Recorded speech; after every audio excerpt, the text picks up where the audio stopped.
Are you feeling overwhelmed by daily chaos? Does anxiety whisper in your ear? The pressure of the future seem crushing, and the chains of the past still bind your feet?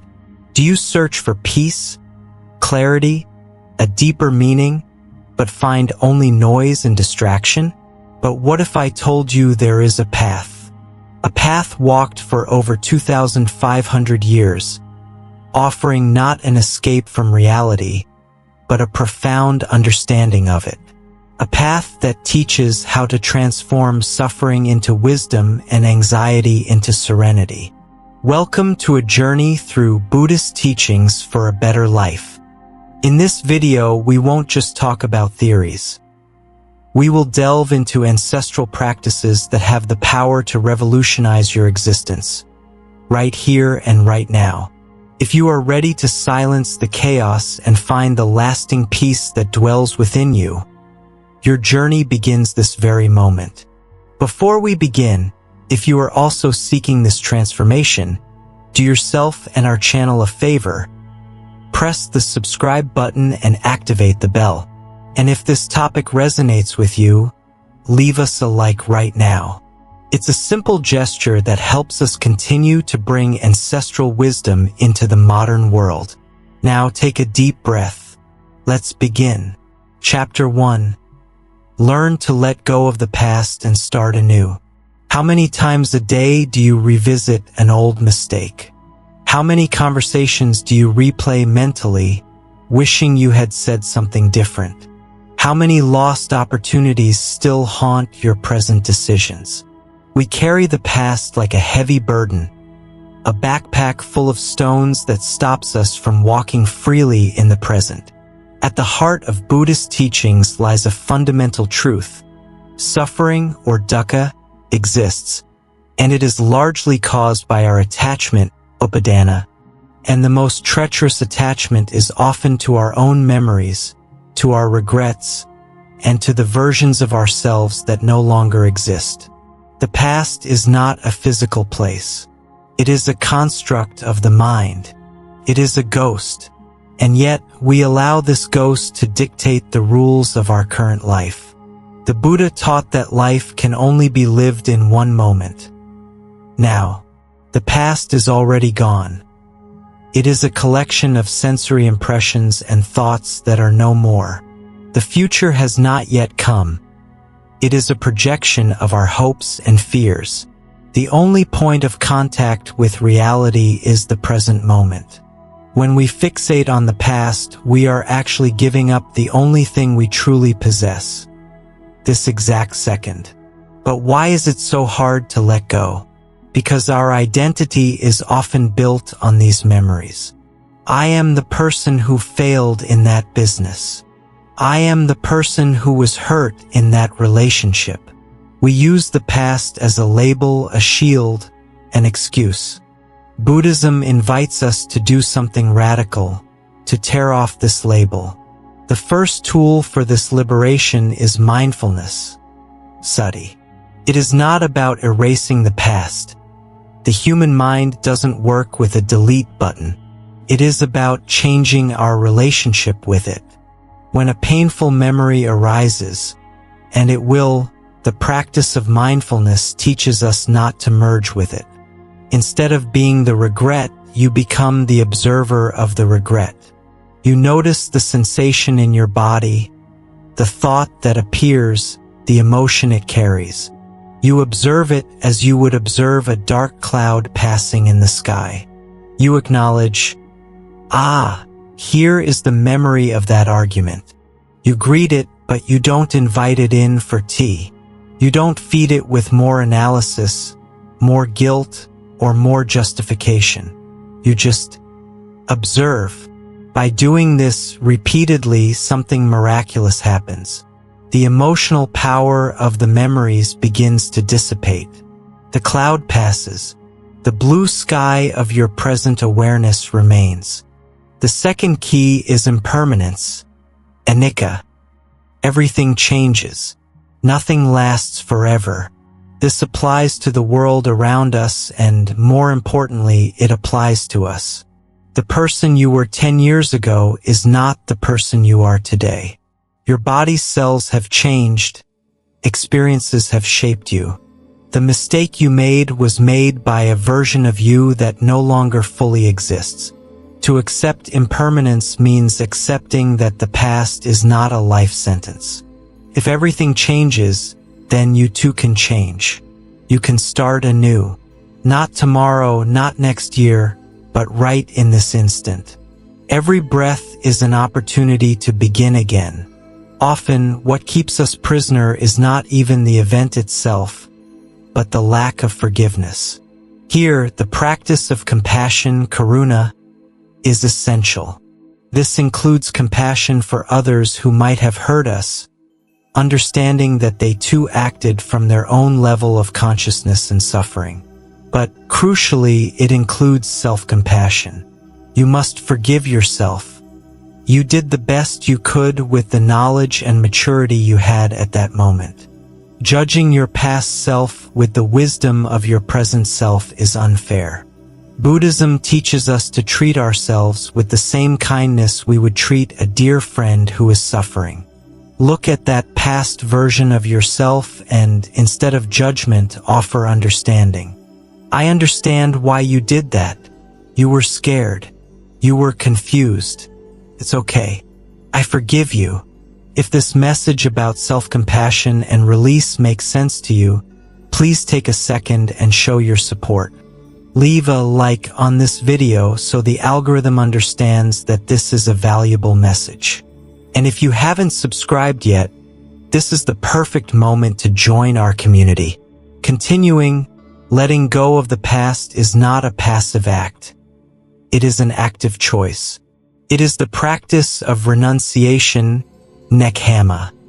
Not renunciation of possessions necessarily, but renunciation of destructive thought patterns.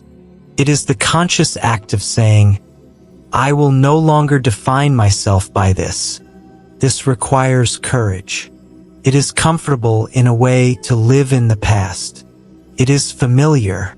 The present, the unknown now, can be frightening, but it is in the present that life blossoms. So, how do you start anew?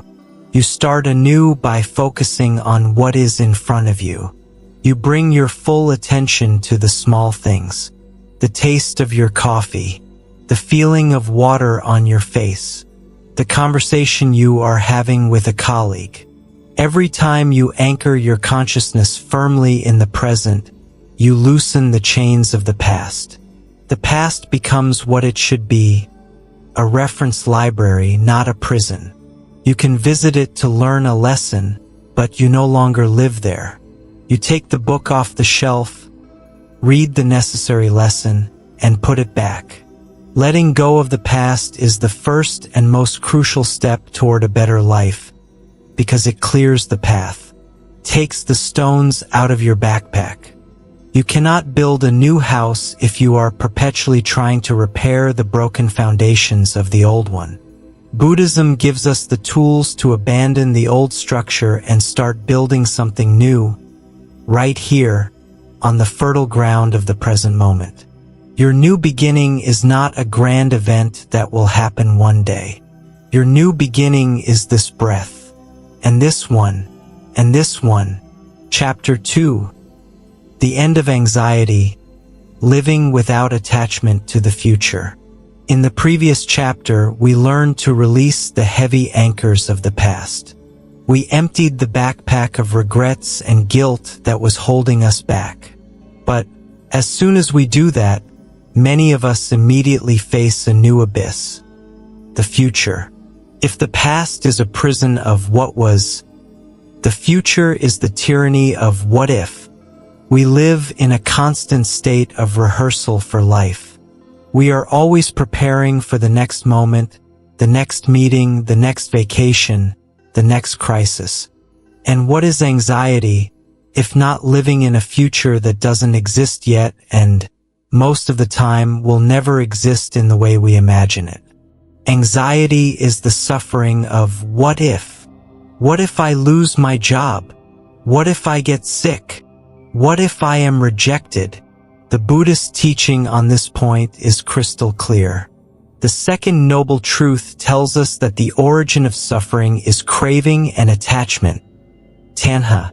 Anxiety is one of the most powerful forms of attachment. It is attachment to a specific outcome.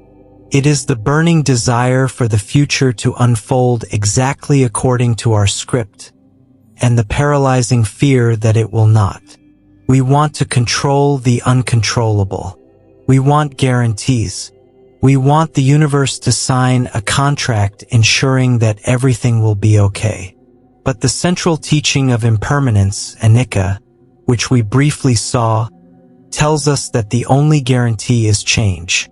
Life is fluid, chaotic, and fundamentally unpredictable. Trying to hold onto the future is like trying to catch river water in a closed fist. The tighter we squeeze, the more it escapes, and all we are left with is the tension in our fists. Anxiety is not, as many believe, an excess of the future. It is a deficit of the present. The Buddhist antidote to anxiety is not blind optimism. It's not pretending that bad things can't happen. The antidote is the radical practice of letting go of control. This brings us to an often misunderstood concept: acceptance. In the Buddhist context, acceptance is not passivity. It is not giving up. It is not sitting back and letting life run over you. Acceptance is the opposite of anxiety. It is the sober, courageous recognition of reality as it is in this exact moment. Anxiety lives in the gap between reality and our desires. Peace lives in the fusion of our consciousness with reality. When you feel anxious, the practice is simple, though not easy. First, acknowledge the anxiety. Don't fight it. Don't blame yourself for feeling it. Just observe. Here is the mental pattern of anxiety. My heart is beating fast. My mind is projecting a disaster. Second, breathe. Bring your attention to the one thing that is undeniably happening right now, your breath. Feel the air coming in, the air going out. Anxiety does not survive long under the focused spotlight of present moment awareness. It's like a vampire that cannot stand the sunlight of the now. Third, and this is the transformative step, differentiate worrying from planning. Planning is functional. It is thinking, it is cold outside, so I will take a coat. Planning is done in the present, calmly, to deal with a probable reality. Worrying is dysfunctional. It is thinking, but what if there's a blizzard? What if the car breaks down? What if I get pneumonia? What if the heating fails? Worrying is a neurotic fantasy. Buddhism teaches us to act with wisdom and skillful means, prajna and upaya. We do what needs to be done. We plant the seeds. A wise farmer knows he can prepare the soil, choose the best seed, plant at the right depth, and water it properly. He can control his actions, but he cannot control the sun, the rain, or the pests. He cannot control the outcome. The anxious farmer stays up all night, watching the sky, fearing the lack or excess of rain. The wise farmer does his work and then rests, accepting that he has done everything in his power. He trusts the process. If you recognize this pattern of worry in your own life and are looking for a way to find the peace of the wise farmer, please support this channel. Your subscription and your like are incredibly important. They tell us that we are on the right path, creating content that truly helps and transforms. Living without attachment to the future means replacing anxiety with trust. Not a blind trust that everything will be fine, but a deep trust that no matter what happens, I will have the inner resources to handle it. This means cultivating the resilience of the mind, what Buddhists call upekkha or equanimity. It is the balanced mind, which is not overly elated by gains nor devastated by losses. It is the calm center of the hurricane. When you let go of the need to control the future, something magical happens. You gain back an immense amount of energy. The energy that was spent on worry, on hypothetical scenarios, on trying to guess what others are thinking, is now available to you in the present. You become more effective, not less. You respond to life's challenges with clarity, instead of reacting to them with fear. You become like a master archer. Anxiety is focusing so much on the target and the fear of missing that your arm trembles. Peace is focusing on your stance, your breath, the correct tension of the bow. It is focusing on the process of shooting the arrow in the best way possible.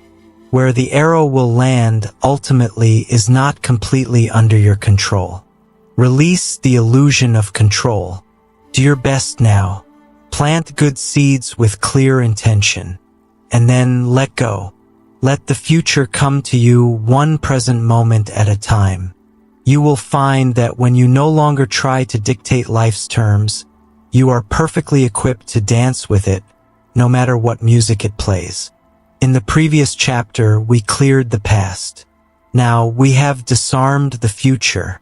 We are, at last, ready to arrive where life truly happens.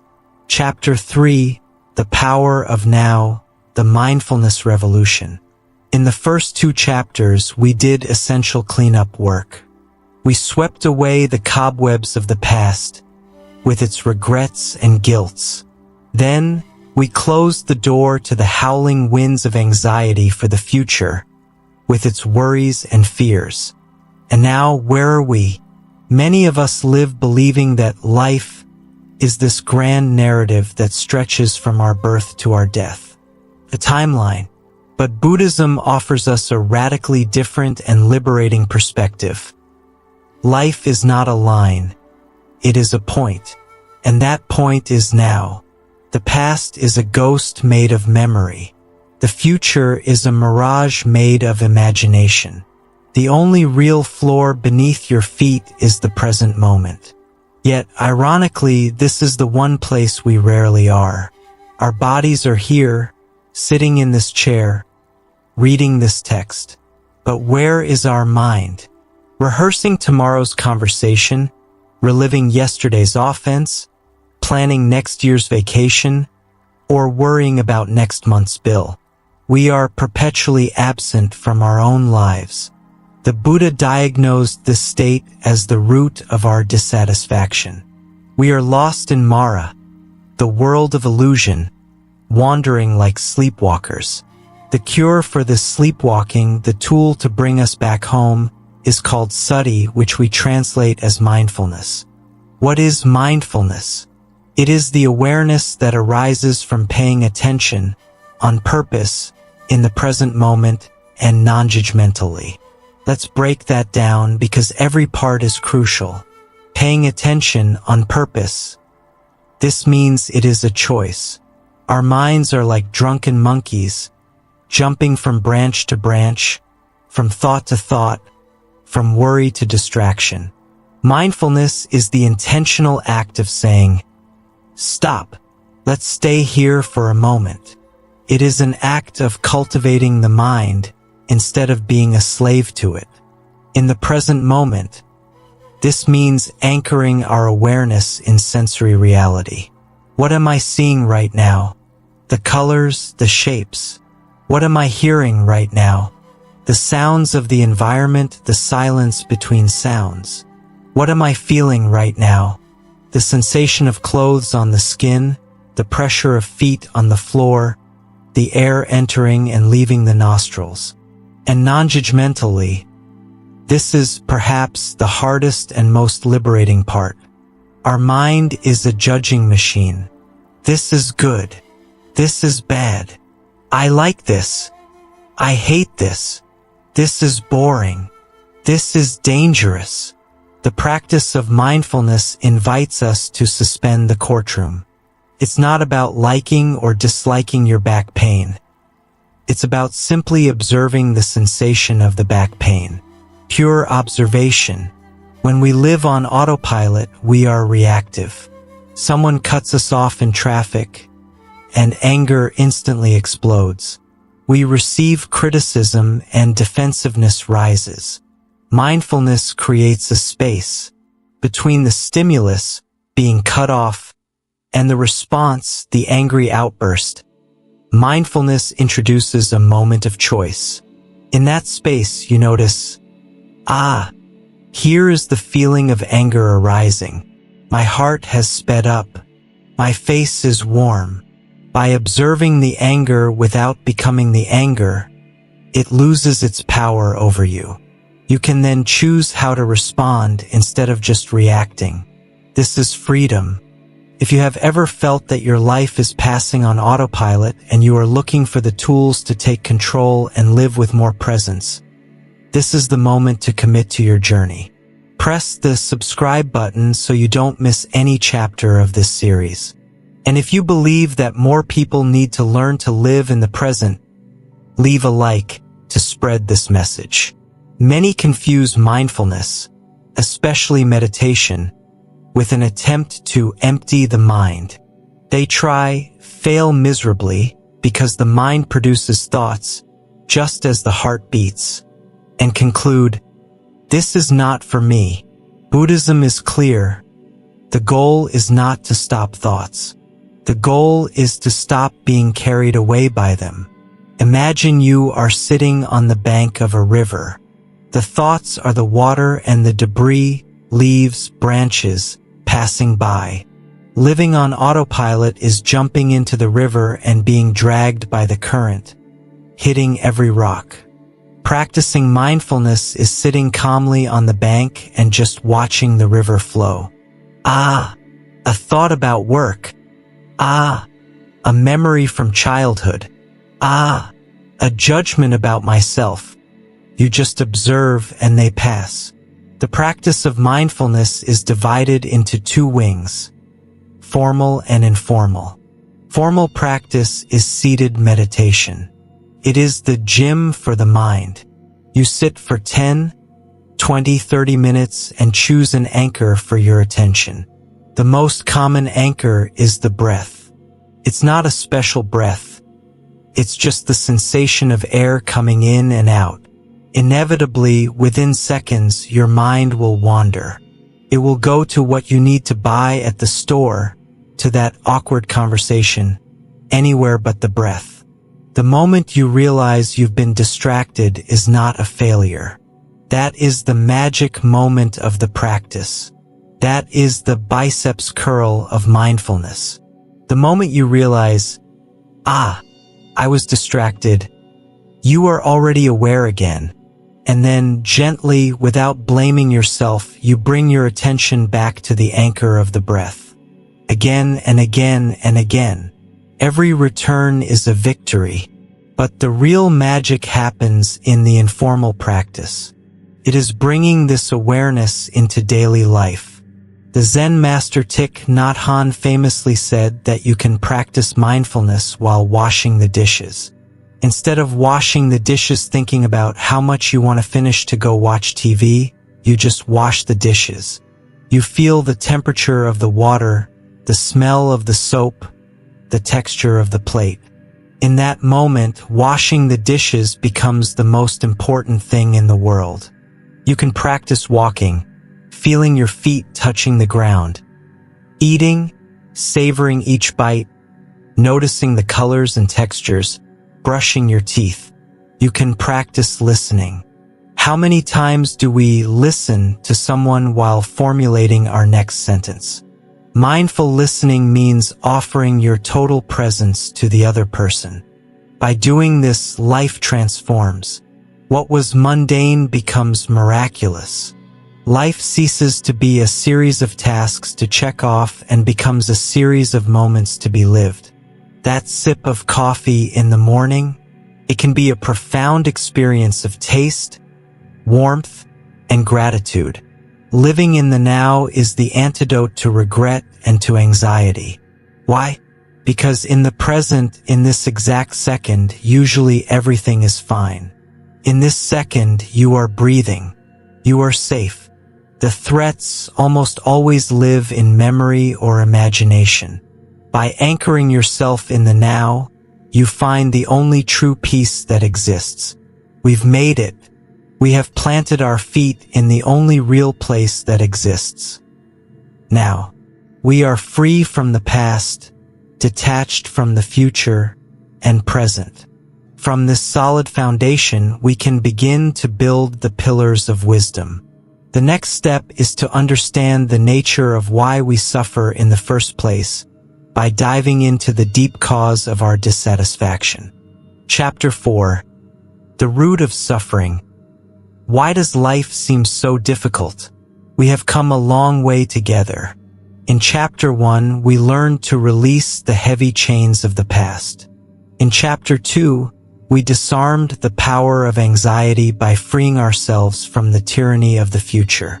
In Chapter 3, we arrived in the only place where real life happens, the present moment, through the practice of mindfulness. We are here, now, present. But let's be honest, even while being present, discomfort still arises. The back pain still hurts. A colleague's criticism still stings. Impatience in the bank line still irritates. Even in the now, life is not always comfortable. Why? If we are here, why is it still not enough? Why does peace seem so slippery? To answer this, we must go to the heart of the Buddha's first teaching, the fundamental diagnosis of the human condition. It is the first noble truth, the existence of suffering, dukkha. The word suffering in English is heavy. It makes us think of tragedy, extreme pain, mourning. And yes, dukkha includes that.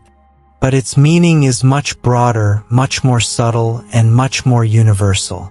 Dukkha is better translated as unsatisfactoriness, discontent, or a sense of out-of-jointness. It is the fundamental friction between what we want life to be and what it truly is. The Buddha said there are 3 types of this unsatisfactoriness. Obvious suffering, dukkha, this is physical and emotional pain. A toothache, the loss of a loved one, illness, failure. This is easy to recognize. The suffering of change, viparinama, this is the most treacherous part. It is the suffering that comes because good things don't last. You get the promotion you wanted so much, and in 6 months it's just your job, with its own set of stresses. You have a perfect moment on vacation, and the awareness that it will end already casts a shadow over it. Happiness based on conditions is, by definition, impermanent and therefore unsatisfying. The suffering of conditioned existence, sankhara dukkha, this is the deepest. It is the subtle dissatisfaction that permeates everything. That background hum that something isn't quite right. It is the existential anxiety of being a separate, vulnerable self in an impermanent world.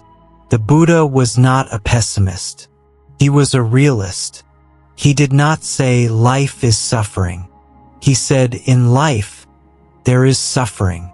He was a doctor, and the first step of any good doctor is to make an accurate diagnosis.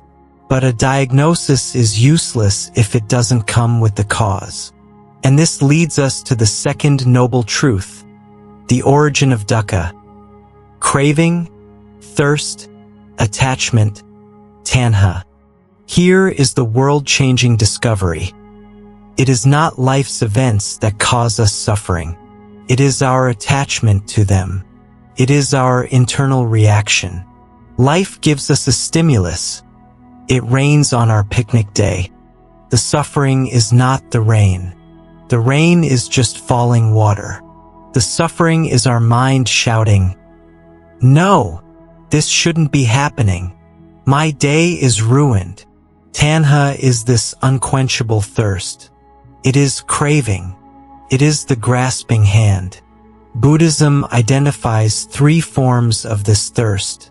First, there is the thirst for sensory pleasures. It is the constant desire for more. More tasty food, more entertainment, more comfort, more validation on social media. It is the hedonic treadmill.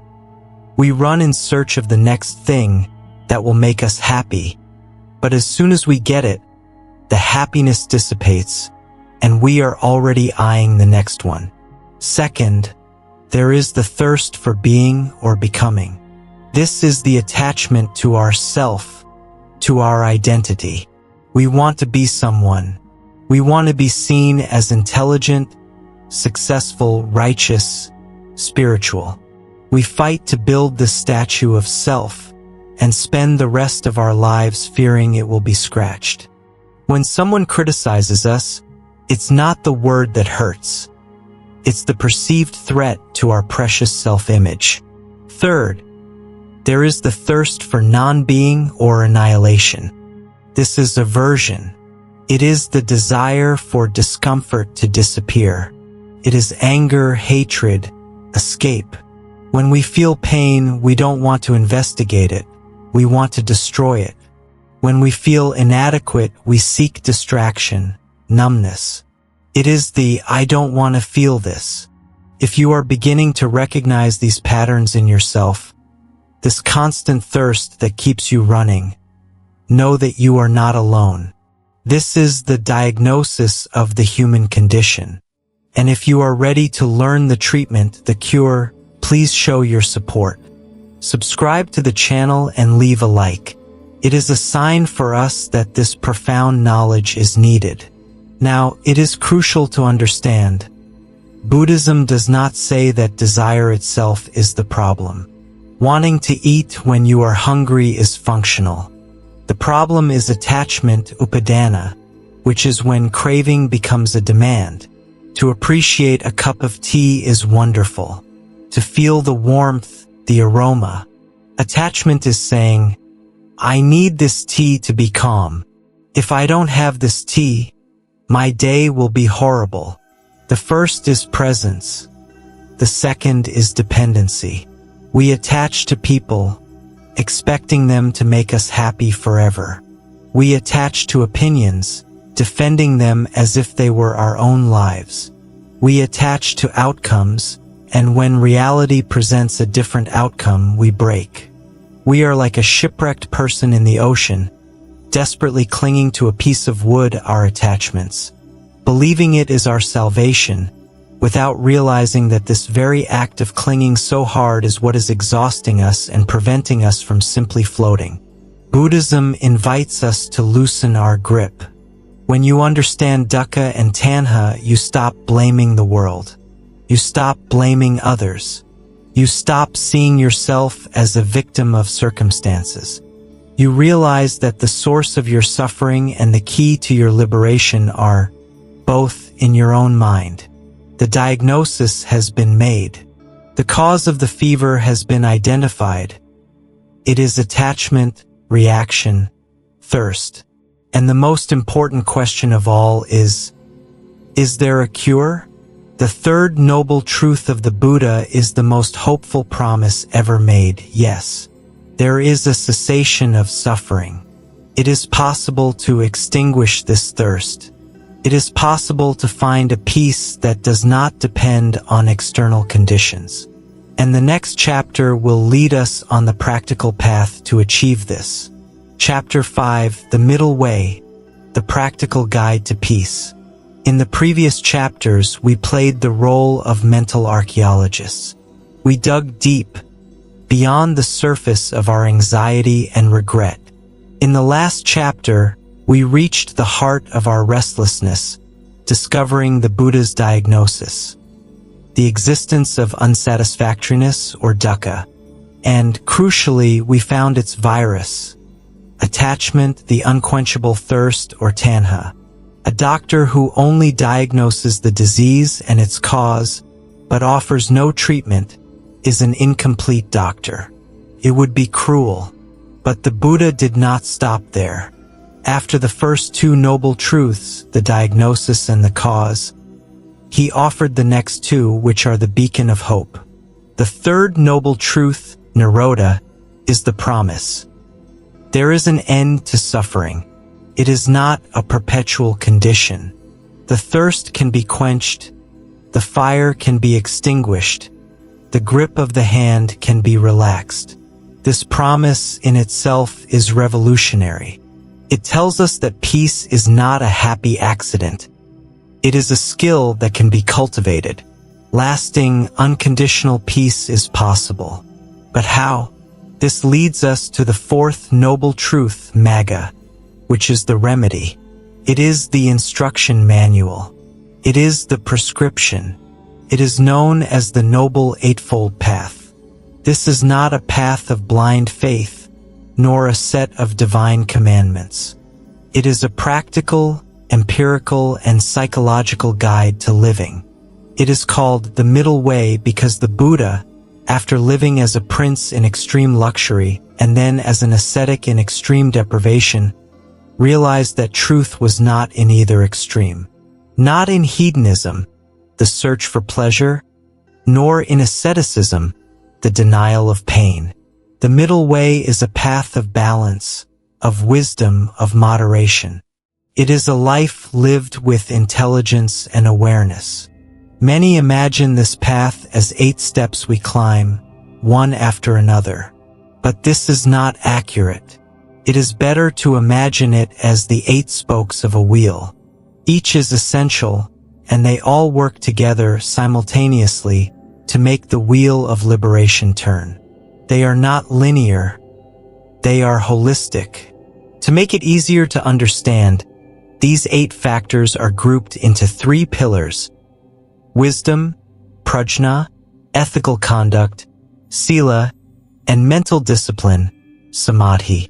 Let's unpack this guide for a better life. The first pillar is wisdom, prajna. It is the map that orients us. Right view or right understanding, this is the starting point. It is not right opinion. It is seeing reality as it is, not as we wish it to be. It is understanding deeply the truths we are exploring. That suffering, dukkha, exists. That it is caused by attachment, tanha. That it can cease, nirodha. And that there is a path for it, magga. It is seeing impermanence, anicca, in everything, and the unsatisfying nature of attachment. If we don't have the right map, we will wander lost. Right intention or right thought, having the map is not enough. We need the right motivation for the journey. This is our why. Right intention asks us to cultivate 3 pure qualities. The intention of renunciation, to release attachment. The intention of goodwill, to cultivate love and kindness, metta. And the intention of harmlessness, to not cause harm to ourselves or others, ahimsa. Before acting or speaking, we ask, what is the intention behind this? Is it to help or to hurt? Is it to grasp or to let go? The second pillar is ethical conduct, sila. It is how we behave in the world, how we translate our wisdom into action. Right speech. Are we aware of the immense power of our words? Words can start wars or heal wounds. Right speech invites us to avoid 4 types of harmful speech: lying, saying what is not true, divisive speech, gossip, slander, words that pit people against each other, harsh speech, insults, anger, words spoken to hurt, and idle chatter, empty, purposeless talk that just agitates the mind. Instead, we cultivate speech that is true, gentle, helpful, and spoken at the right time. Right action. Here, we align our body with our intentions. It is ethics in motion. Right action is traditionally defined by the 5 precepts: to abstain from taking life, to abstain from taking what is not given, stealing, to abstain from sexual misconduct that causes harm to others, and to abstain from intoxicants that cloud the mind and lead us to break the other precepts. It is, in short, living in a way that does not cause harm. Right livelihood. This extends our ethics to our work, the place where we spend most of our time. Are we earning our living in a way that is honest and does not depend on the suffering of other beings? Buddhism lists professions to avoid, such as trading in weapons, in living beings, including slavery or factory farming, in poisons, or in intoxicants. It is a call to integrity, to earn our keep in a way we can be proud of and that is in harmony with our values. If you feel that living with more integrity, wisdom, and ethics is the path to a better life, you are in the right place. Your journey is our journey. Please consider subscribing to the channel and leaving a like on this video. It is a simple act that tells us to continue producing this practical guide for peace. Finally, we have the third pillar, mental discipline, samadhi. This is the gym for the mind, the training that gives us the strength to truly apply wisdom and ethics. Right effort. Transformation does not happen by accident. It requires effort, but not a strained, teeth-gritting effort, but a skillful effort, like that of a gardener. Right effort has 4 parts. The effort to prevent negative thoughts, anger, greed, from arising. The effort to abandon those that have already arisen. The effort to cultivate positive thoughts, kindness, focus, that have not yet arisen. And the effort to maintain and nourish those that are already present. It is active mental hygiene. Right mindfulness. Samasati, this is the spoke that connects all the others. We explored it in depth in Chapter 3. It is the practice of being aware, present, non-judgmental. It is mindfulness of the breath, the body, sensations, emotions, and thoughts. It is what allows us to see when our view is distorted, to perceive our intention before acting, to hear the words before they leave our mouth, and to recognize a negative thought the moment it sprouts. It is the heart of the path. Right concentration, samma samadhi, this is the result of all the other training. When we strive correctly and maintain mindfulness, the mind, which was previously scattered and chaotic like a drunken monkey, becomes calm, stable, focused, and unified. This is not just a mental trick. A concentrated mind is a powerful mind. It is a mind that is no longer tossed about by the waves of life. It is a state of deep clarity, where wisdom can fully blossom. The Noble Eightfold Path is not a list of rules to overwhelm us. It is a description of the life of a person who is truly free. It is the boat that takes us from the shore of suffering and confusion to the other shore, the shore of peace, clarity, and liberation. Chapter 6. The Fearless Heart. The Power of Compassion and Loving Kindness. So far, our journey has been largely about understanding. Understanding how to free ourselves from the past, how to detach from the future, how to anchor ourselves in the present, how to diagnose suffering, dukkha, and its cause, attachment, tanha. In the last chapter, we mapped out the cure, the Noble Eightfold Path. This path is the blueprint for a better life. But a blueprint by itself is cold. To build the house of our peace, we need the mortar. This mortar is cultivated emotion, the warmth that dissolves the ice of separation and fear. Buddhism is not a purely intellectual practice. It is a practice of the heart. In the Eightfold Path, we spoke of right intention, which includes goodwill. We spoke of right speech and right action, which are based on nonviolence. The root of all these ethical practices is the cultivation of 2 sister qualities: metta, loving kindness, and karuna, compassion. Often we believe the opposite of love is hate. Buddhism offers us a more subtle view. The opposite of connection is not just hatred. It is fear. It is indifference. It is the ego contracting and saying, I am separate from you. Metta, or loving kindness, is the radical antidote to indifference and hostility. It is not romantic love, which is conditional and possessive. I love you if you make me happy. Metta is an unconditional wish for the happiness of all beings, including yourself.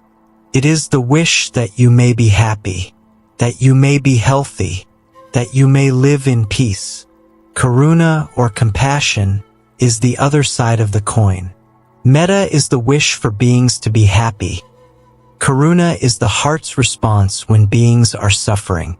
It is the active desire to alleviate that suffering. It is what makes us stop to help, to listen, or simply to be present with someone's pain, without being engulfed by it. Why is this so central to a better life? Because attachment and aversion, tanha, which we identified as the root of suffering, are fundamentally self-centered. They revolve around, I want this and I don't want that. Anger, judgment, resentment, envy, all come from a contracted I, which feels threatened or lacking. Metta and karuna are the only force strong enough to dissolve this contraction. They are the practice of expanding the circle of self until it includes everyone else. Buddhism offers us a formal practice for this, called metta meditation. It is one of the most transformative mental exercises that exists. It begins by cultivating loving kindness for yourself. For many of us, this is the hardest part. We are full of self-criticism and judgment. The practice invites us, sitting in silence, to repeat phrases directed toward our own self. May I be safe. May I be happy. May I be healthy. May I live in peace. Not as a magical wish, but as a sincere intention, a balm applied to our own wounded heart. After establishing this foundation of self-compassion, you expand the circle. You think of a benefactor, someone who has been kind to you, a teacher or friend, and wish the same for them. May you be safe. May you be happy. Then the circle widens to a neutral person, someone you see every day but feel nothing toward, like the supermarket cashier or the bus driver. You recognize the shared humanity. May you also be happy. Then, and only when your heart is warmed and strong, you attempt the most challenging step. You bring to mind a difficult person, someone who irritates you, who has hurt you, and, recognizing that this person is also suffering, is also caught in their own patterns of attachment and aversion, you try, even minimally, to extend the wish, may you too find peace. May your suffering be eased. Finally, you extend the feeling to all beings in all directions without exception. What does this practice do?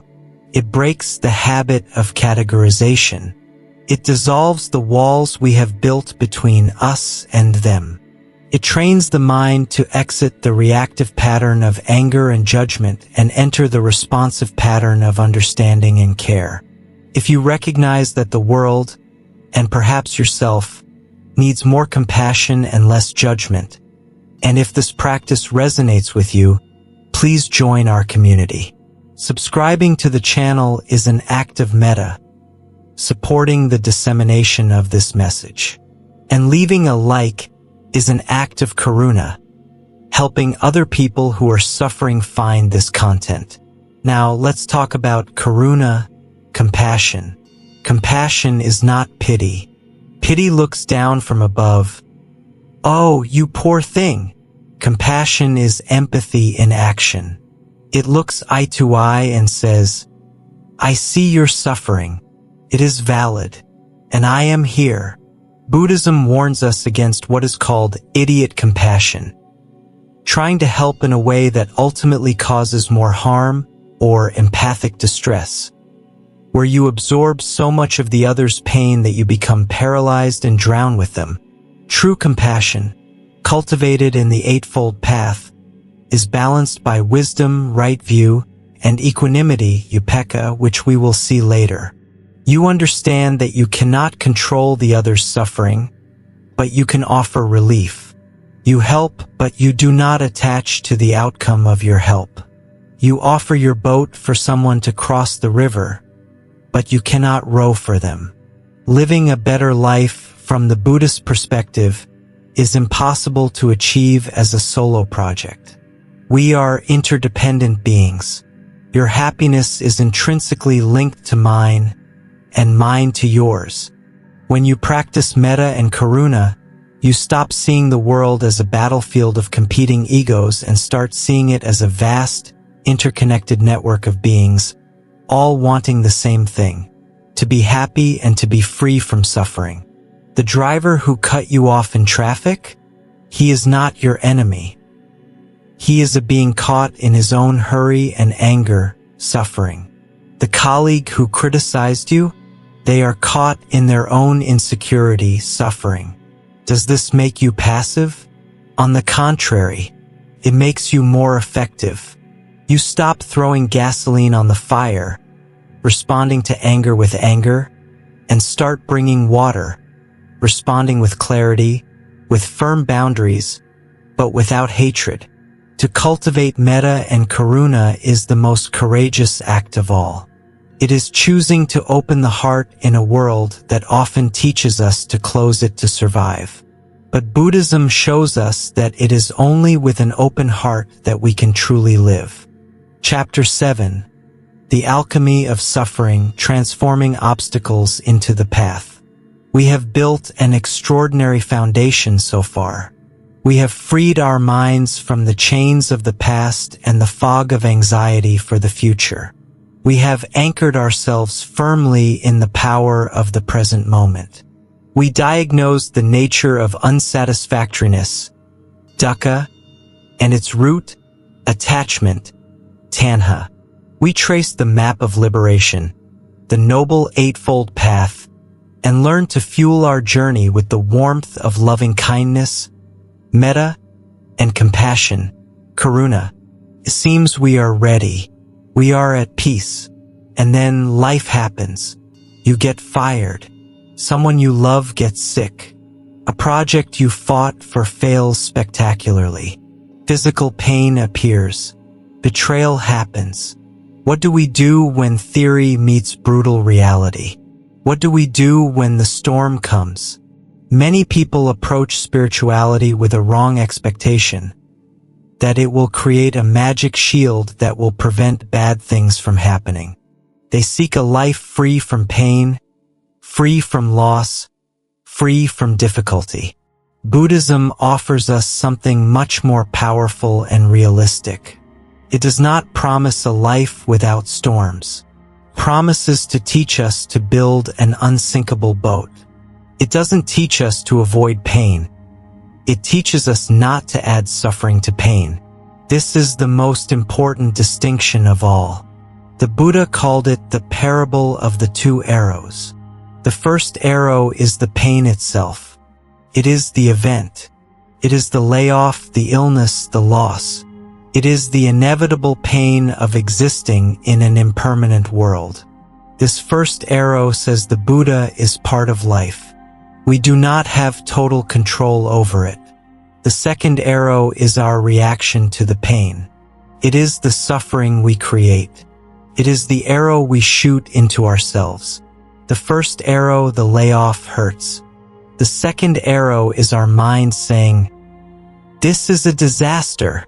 My life is over. I am a failure. Why does this always happen to me? It's unfair." It is rumination, blame, victimization, anger, shame. The pain of the first arrow is inevitable.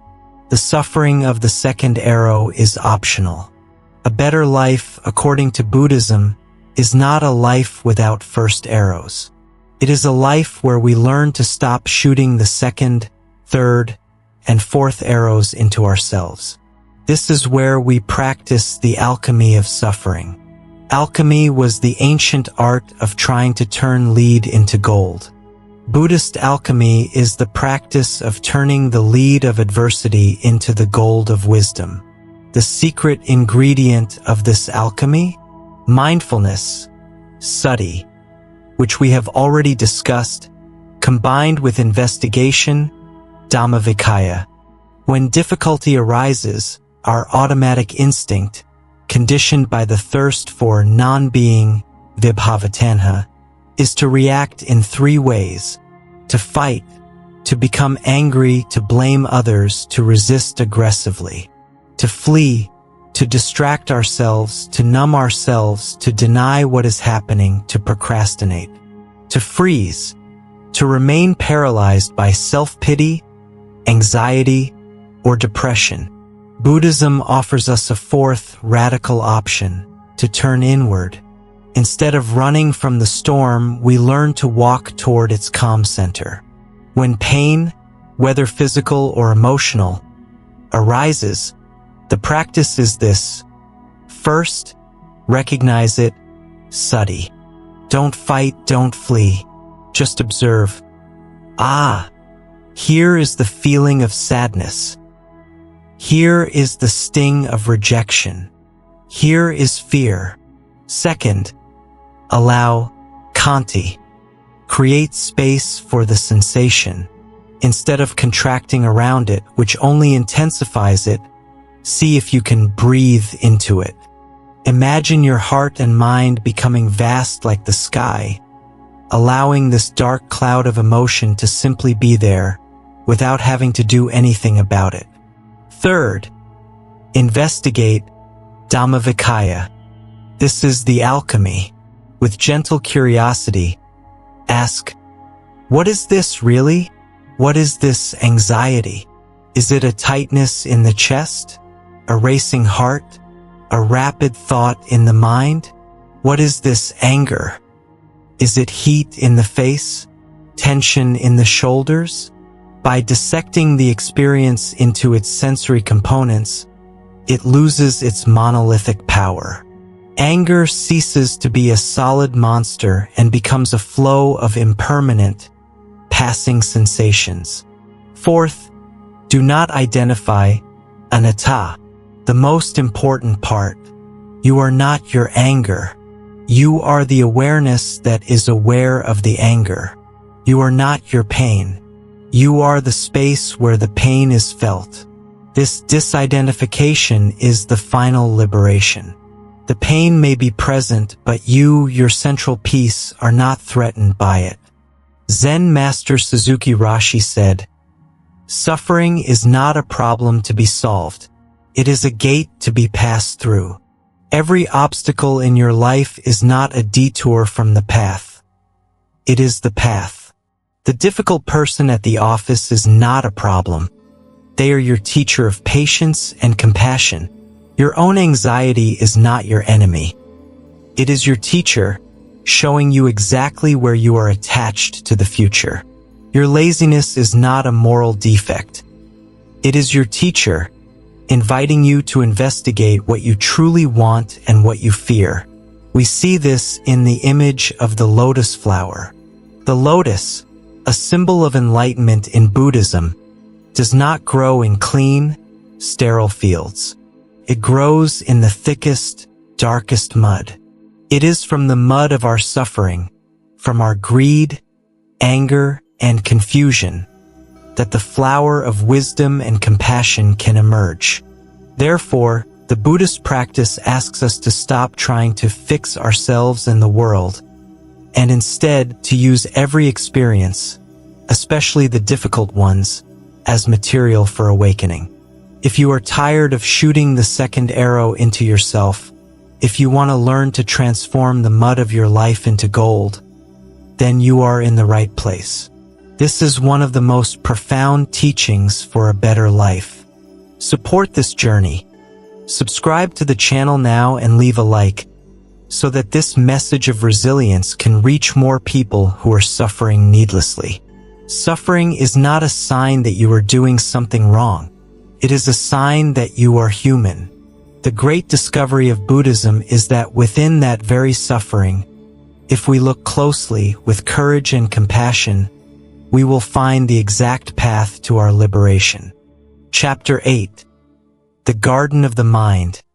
Cultivating the wholesome, uprooting the unwholesome. In the last chapter, we dove into the powerful alchemy of transforming suffering into wisdom. We learned to stop shooting the second arrow into ourselves, using life's obstacles not as barriers, but as gateways to awakening. We learned not to fear the mud, because from it, the lotus arises. Now, let's focus our attention on that very soil, our own mind. The Buddha compared the mind to a garden. By itself, this garden is fertile ground. But if left untended, what happens? Weeds take over. Thistles choke the wheat. Disorder sets in. Similarly, an uncultivated mind, the mind on autopilot, is dominated by mental weeds. The habitual patterns of greed, anger, jealousy, fear, and confusion. These are called in Buddhism the 5 hindrances, nirvana. When we try to meditate, what appears? Sensory desire, the weed of distraction. I'm hungry. I wish I were at the beach. What is that sound? Ill will / anger, the weed of aversion. I hate this back pain. My neighbor is making noise again. Sloth and torpor, the weed of apathy. I'm so sleepy. This is too hard.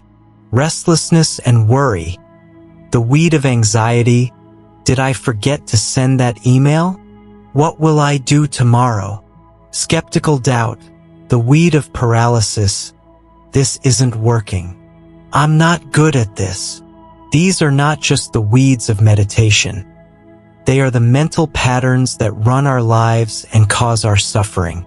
An untrained mind is a reactive mind, a slave to these habits. The Buddhist practice, then, is the practice of becoming a conscious gardener. This leads us back to one of the most important spokes of the Noble Eightfold Path, which we mentioned in Chapter 5, right effort, samavayama. Right effort is not a grit your teeth, strained, aggressive effort. It is a skillful, persistent, and gentle effort, like that of a wise gardener who knows their terrain. This effort has 4 practical parts, which are the manual for mental gardening. The effort to prevent. The wise gardener doesn't wait for the weeds to grow. They put up fences and lay down mulch. In the mind, this means guarding the sense gates. Are we aware of what we consume? What we read, watch, listen to? What kinds of conversations do we have?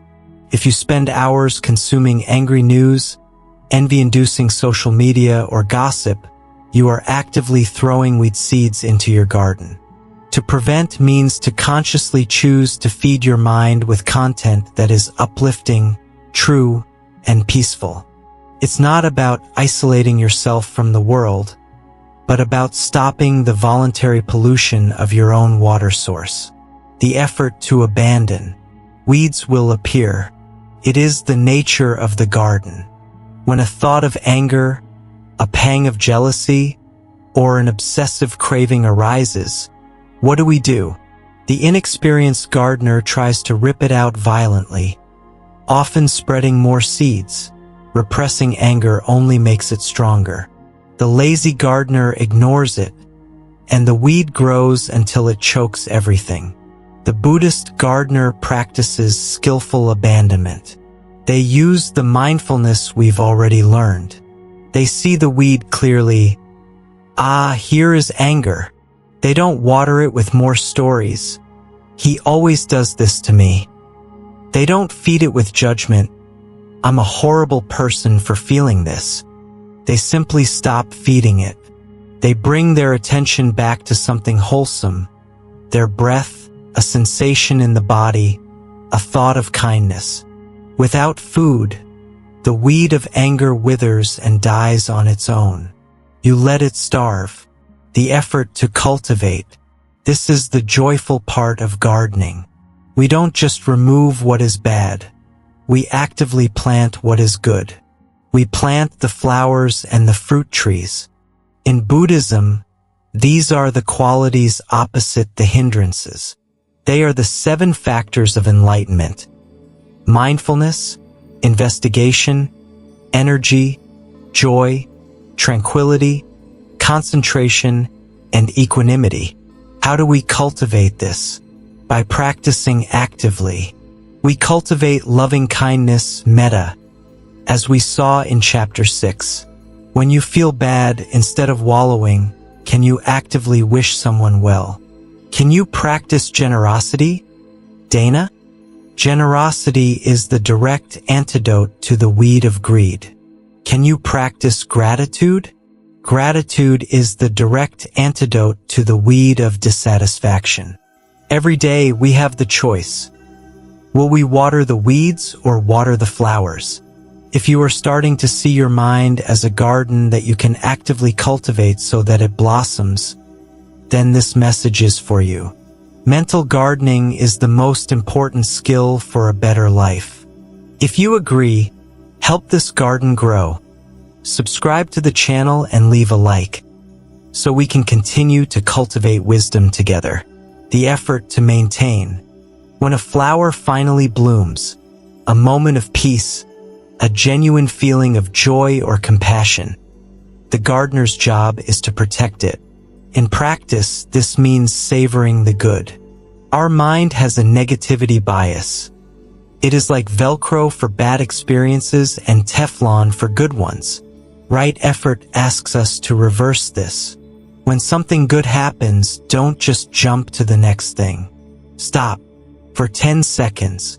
Really feel the joy. Notice the feeling of accomplishment. Absorb the feeling of connection. By doing this, you strengthen the neural pathways of happiness, making your garden a place where flowers feel at home and bloom more often. This practice of right effort transforms life.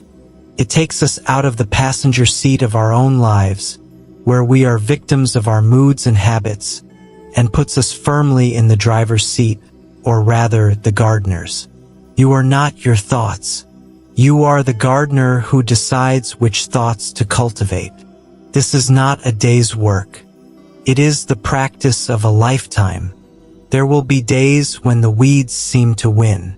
There will be droughts. But the wise gardener does not give up.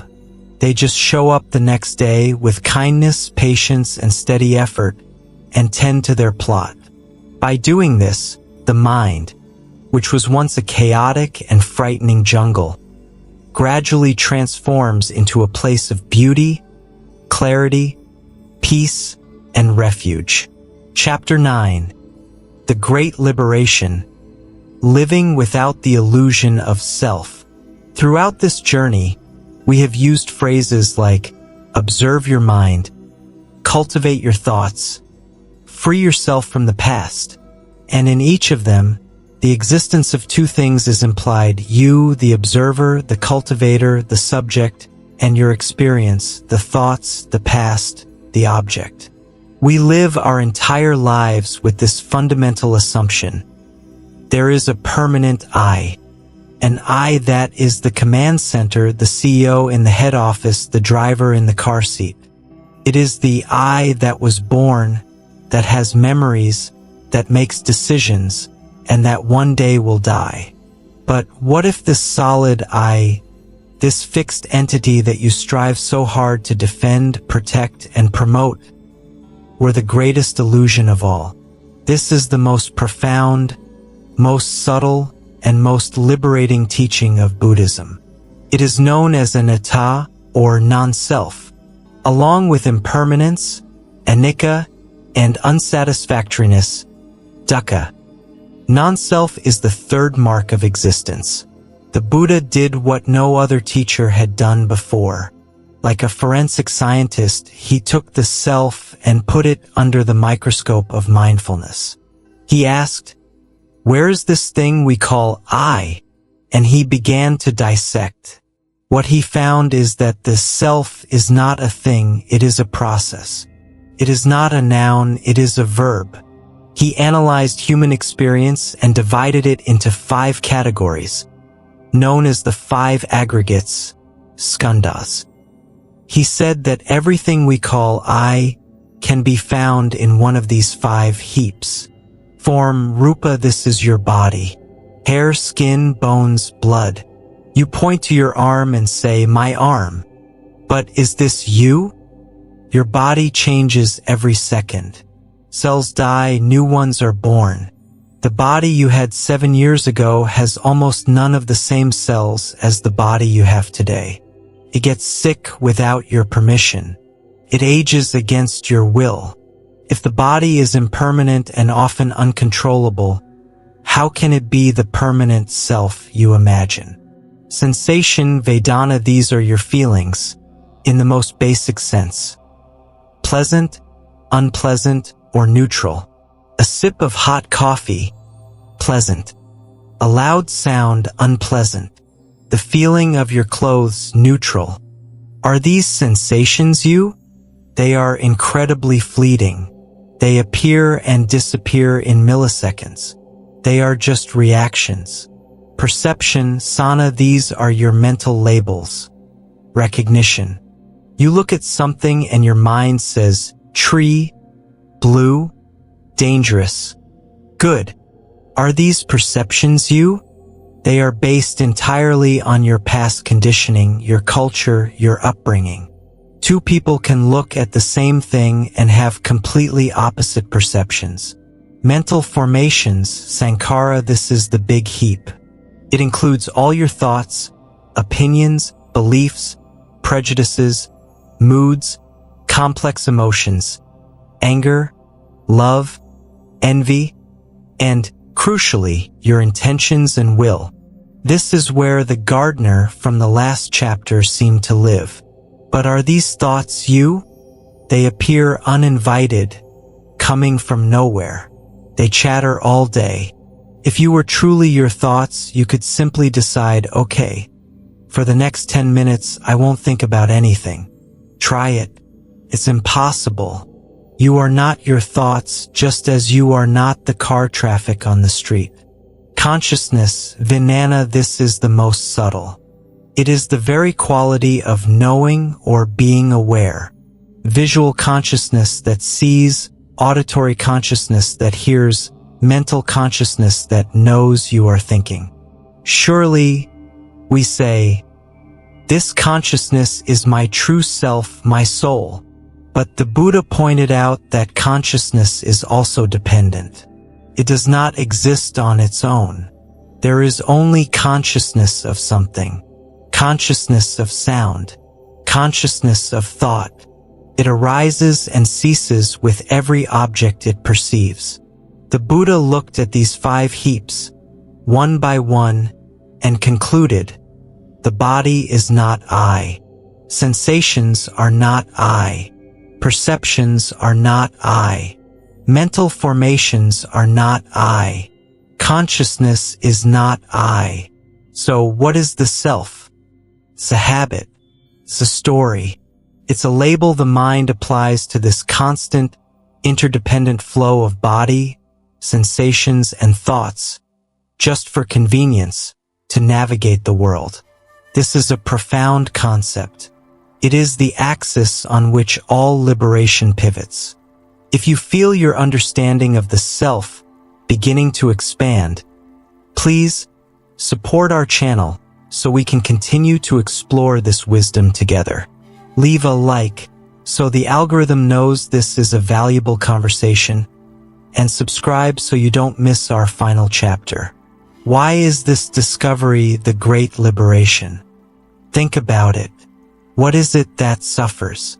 The self. What is it that feels offended by criticism? The self. What is it that fears failure? The self. What is it that is haunted by the past and anxious about the future? The self. What is it that desperately clings to pleasures and bites its nails in fear of pain? The self. All the suffering, dukkha, we diagnosed in Chapter 4, all the thirst, tanha, needs a solid self to exist. Suffering is the friction caused by this illusory self rubbing against an impermanent reality. When you begin to see through this illusion, when you see with the clarity of mindfulness that your thoughts are just thoughts and your sensations are just sensations, fleeting and impersonal, something miraculous happens. Criticism comes. You notice it appearing as an unpleasant sensation, Vedana, and a thought, Sankhara. It arises, stays for a moment, and passes. It no longer has a solid self to stick to. You no longer have to defend it with anger or internalize it with shame. Fear of the future arises. You see it. A tightness in the chest, sensation. A mental story, mental formation. You notice it and it passes. This is not nihilism. We are not saying you don't exist. We are saying you do not exist as the solid, separate thing you imagine yourself to be. What you are in reality is much vaster, much more connected, and much more wonderful. You are not the separate water droplet, afraid of being crushed. You are the entire ocean, expressing itself as a droplet for a brief moment. When the illusion of the separate self dissolves, what remains? It is not a cold void. What remains is interconnection. What remains is compassion, karuna, because the suffering of the other is no longer separate from yours. What remains is loving kindness, metta. What remains is life, the flow, the dance of existence. Living a better life, at its deepest level, means relaxing this death grip we have around the idea of me, mine, and my story. It is letting go and allowing life to flow through you, without having to claim, blame, or control everything. It is the peace of being a process, not an object. Chapter 10, Unshakable Peace, the awakened life of equanimity. We have traveled far. We began by unburdening the past and releasing anxiety for the future. We learned to come home, to the only place where real life happens, the present moment. We looked courageously at the diagnosis of the human condition, unsatisfactoriness, dukkha, and its root, attachment, tanha. We charted the map for healing, the Noble Eightfold Path, learning to live with wisdom, ethics, and mental discipline. We opened our hearts, cultivating loving kindness, metta, and compassion, karuna, dissolving the barriers that separate us. We learned the alchemy of suffering, to no longer fear pain, but to use it as fuel for awakening, like the mud from which the lotus emerges. We became gardeners of our own minds, cultivating the wholesome and starving the unwholesome. And in the last chapter, we looked directly at the central illusion that fuels all our suffering, the belief in a solid, separate, and permanent self, and we discovered the vast freedom of non-self, anatta. And now, what remains? If there is no solid self to defend, if we understand the path, if our heart is open, what is life like day to day? The answer lies in the fourth and most sublime of the divine abodes, Brahmaviharas. We have seen loving kindness, metta, and compassion, karuna. The culmination of all these, the balance of all practices, is called upekkha or equanimity. Equanimity is the answer. It is the result. It is unshakable peace. What is equanimity? It is crucial to first understand what it is not. It is not indifference. Indifference is cold, distant, apathetic. Indifference says, I don't care. It is not emotional suppression. It is not pretending you feel nothing, walking around like a robot. Equanimity is the opposite. It is the highest level of care, so vast and stable that it is not shaken. Equanimity is the spacious heart that says, I care deeply, and because I care, I will not be unbalanced by my own reactivity. Imagine a deep and ancient mountain. On its surface, storms may blow, snow may fall, the sun may burn, but the core of the mountain remains still, calm, silent. Your mind can become this mountain. Equanimity is the peace born of wisdom. It is what happens when you truly see impermanence, anicca, and non-self, anatta. When you know that everything changes, why cling so desperately to gain? Or why despair so deeply over loss? When you see that others' opinions are just fleeting mental formations, why be so elevated by praise or so crushed by blame? When you see there is no solid self to defend, who is the one being offended? Buddhism describes what are called the 8 worldly winds. This is the life of the ordinary person. Our happiness is like a leaf in the wind, tossed back and forth by gain and to loss, praise and for blame, fame and 6, obscurity, pleasure and 8, pain. The life of the unawakened person is a constant swing between euphoria, I got what I wanted, and despair, I lost what I had. Equanimity is the practice of standing firmly in the center. It is being able to experience gain without clinging and loss without despairing. It is listening to praise with gratitude, but without inflating the ego, and listening to blame with open ears, but without being destroyed by it. It is feeling pleasure without greed, and pain without aversion, without the second arrow. If this promise of unshakable peace, this stability in the midst of the world's chaos, is what you have been seeking, then your journey with us has been worthwhile. Please let us know that this content has helped you. Leave a like so this message of deep peace can reach others. And if you are not yet part of this community, this is the moment to subscribe to continue cultivating your mind and heart with us. But how does equanimity coexist with compassion? Compassion, karuna, sees suffering and moves to alleviate it. Equanimity, upekkha, provides the balance. It understands that while we can and should help, we cannot control the outcomes. We cannot live others' lives for them. Compassion without equanimity leads to burnout. It is the mother who, in her desperation to help her child, ultimately drowns with him. Equanimity without compassion leads to indifference. It is the cold hermit who retreats from the world. The awakened life is the dance of both. It is the warm heart of compassion, moving in the world, supported by the calm, clear mind of equanimity. It is the skilled surgeon.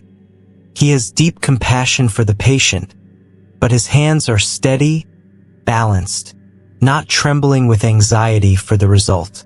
This, then, is the better life that Buddhist teachings offer us. It is not a life floating on a cloud, free from problems. No, it is a life where you still wash the dishes, still pay the bills, still encounter difficult people, still face illness and loss. The difference is that you are no longer at war with yourself. The chaos of the world exists, but it no longer penetrates the calm core of your being. You stop throwing the second arrow. You see anger arise and you let it go, like a passing cloud. You see desire arise and you smile at it, knowing it too will pass. You live with less friction, less reactivity, and a vast, growing sense of space and freedom. Your mind, which was once a prison, becomes a palace. Your heart, which was once closed by fear, becomes a refuge for yourself and for others.